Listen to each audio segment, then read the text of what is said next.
The driver is testing me. You remember when you were first learning how to drive and all the excitement and anticipation and pent up energy you had? Those were the days. Of course, at the time, I was blissfully unaware of the terror that I was inflicting upon my co pilots.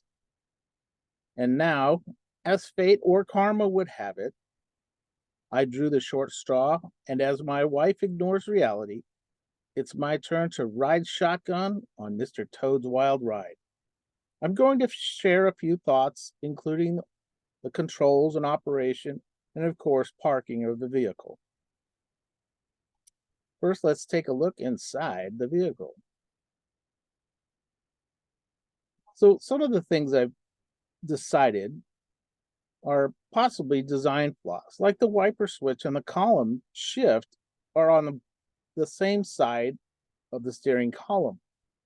Inevitably, when my new driver tries to shift out of park, he will turn on the wipers. And he hasn't at this point learned to not do that. I guess it may be just a little bit of nervousness. So I have an automatic that I've been teaching him, but there's another type of vehicle. It's called a manual shift, where you actually have to work your way through the gears by hand.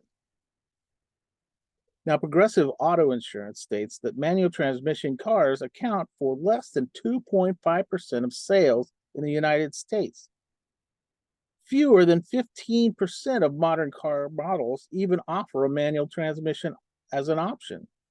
So, is this even an issue anymore? Well, yes, because the car that my son has been given is an old Ford pickup truck with a 5-speed manual transmission. So now, before we even begin, we need to explain to him the purpose of the clutch, that third pedal on the floor. Now, unless you've driven a car with a clutch, it is mysterious as to what it does. And trying to explain it in words really doesn't work. You really have to practice. So the next section, we'll go through a few of these things.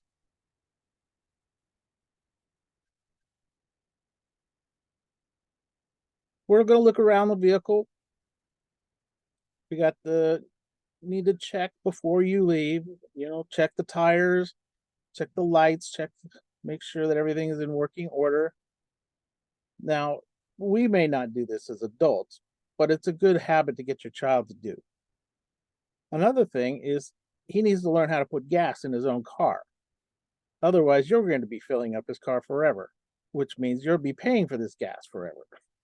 So, one of the things that we need to teach him is which side of the car that the filler cap is in.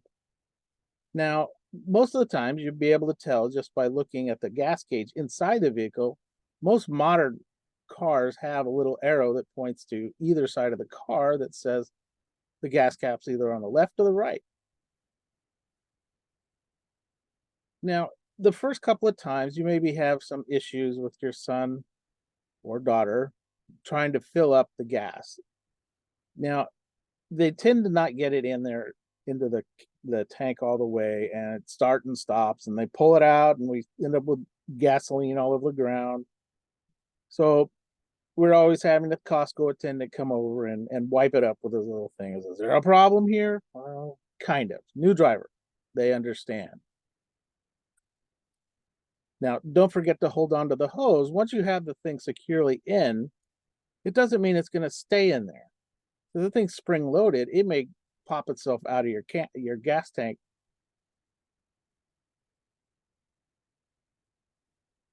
And also have spatial awareness while you're in the gas lanes.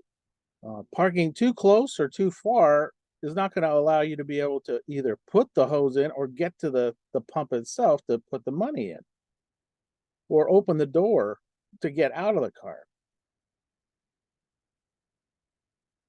Now, as one of the things that we do, we're driving, is to give your child directions. Now, trying to stay calm while doing that is always difficult. Um, Occasionally, you may be blurting out several instructions at once, trying to get his attention, although he will be completely focused on what's down the road as you've told him to do.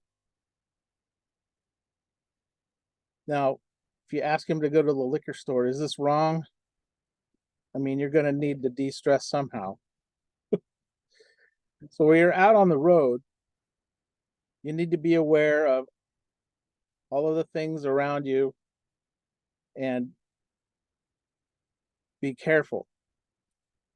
So shifting gears is usually fairly easy once you get from first to second to third, but jumping into first is where the issue seems to be the worst. So just getting from neutral into first will result in jumping and bucking, and it's one of the more nerve-wracking operations in the vehicle for the new driver. One of the other things is their new driver is going to be a little bit cautious moving into an intersection, and invariably my son will stop maybe 15 feet before the crosswalk. Now we've told him you can get closer, and he will, but sometimes he hits that a little too fast, and you're stomping on that emergency brake pedal on your side, trying to get him to stop.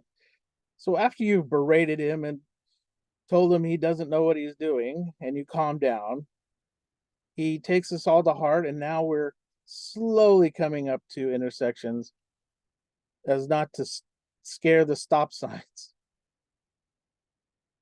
and the pedestrians.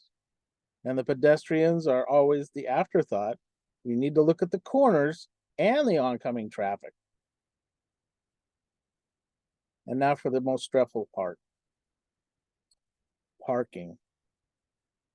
There are adventures in parking, so get ready for some really long walks. For the new driver, the safest may be the furthest. My observations at the local supermarket parking lots are that there's what fighter pilots call a target-rich environment. And I think that the insurance companies might call a claim-rich environment. Having to navigate this with my new driver was on the top 10 most terrifying things I've ever experienced, and I've seen my wife in labor. Now, parallel parking is kind of even a special subset of just parking. Just trying to get something in between two vehicles in a semi-straight line was more than I could handle. I had to put cones up in a wide open space and see if my child could at least get it in between the cones before I would let him loose on the street with other people's vehicles in front and behind. And one of the most amazing things is the amount of gear shifting back and forth and back and forth. It was almost like a one-armed bandit stealing your money in Vegas. Now, if you've made it this far with your driver, you may have the following to look forward to. The anticipation. You're volunteering to drive you to the store, to the bank, anywhere possible. Now, trying to leave the house unnoticed is very difficult to do when the new driver is lurking. Listening for that slight jingle of keys or electronic clunk of the remote door lock. I liken this to your pets you haven't seen all day getting triggered by the sound of the can opener and showing up out of thin air just for their meals. These are just a few anecdotes that I hope made you smile. So to sum up, as I recall the weeks of stress, can this really lead to solo driving? So at this point, I'm not convinced. After all the starting, stopping, and parking, merging, and turning maneuvers, I hope it's all been worth it. In the end, you are utterly alone, but we both survived. and my wife is eternally grateful. And just think, only 2 more boys to go.